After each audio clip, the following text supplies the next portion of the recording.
véritable cours d'économie appliquée que le président de la République, cette fois-ci, dans un rôle de professeur, a administré à un auditoire composé d'étudiants, d'enseignants, de hauts responsables de l'administration publique qui avaient occupé toutes les places du grand amphithéâtre de l'université Félix Houphouët-Boigny de Cocody.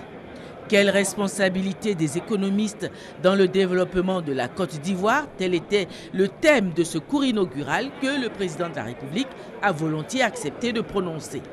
Dans un style très pédagogique alliant à la fois la théorie à la pratique, le président de la République a démontré la pluridimensionnalité des sciences économiques, à savoir comment des théories économiques de grands penseurs de cette discipline peuvent à la fois être appliquées dans la gestion des affaires et dans l'organisation de la vie sociale et sa gestion politique.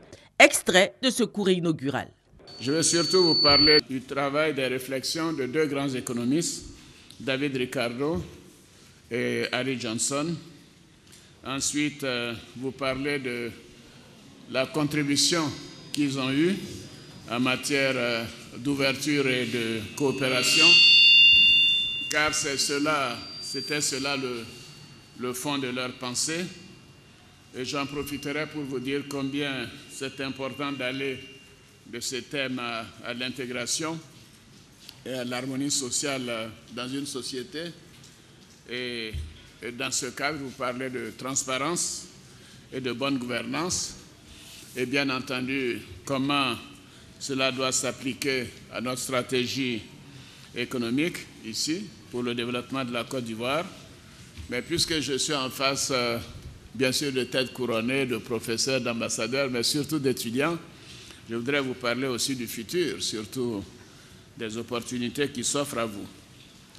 Alors, mesdames, messieurs les enseignants-chercheurs, chercheurs et étudiants, j'ai choisi de m'exprimer ce matin devant vous en tant qu'économiste. Comme je le disais, pour traduire ma vision du rôle des économistes et de l'analyse économique dans la société ivoirienne et je dirais en général. En effet, je me rends compte chaque jour combien mes connaissances en sciences économiques sont essentielles dans ma fonction de chef d'État, mais aussi dans mes fonctions antérieures comme directeur général adjoint du Fonds monétaire, directeur Afrique ou même gouverneur de la Banque centrale qui est une institution monétaire. Souvent décriée comme froide, abstraite et implacable, les sciences économiques m'apparaissent au contraire comme des sciences humaines. Et l'objet central est de comprendre comment les aptitudes de chacun peuvent être mobilisées et coordonnées pour être bénéfiques à tous. Je vois le professeur Baudier qui m'écoute assidûment.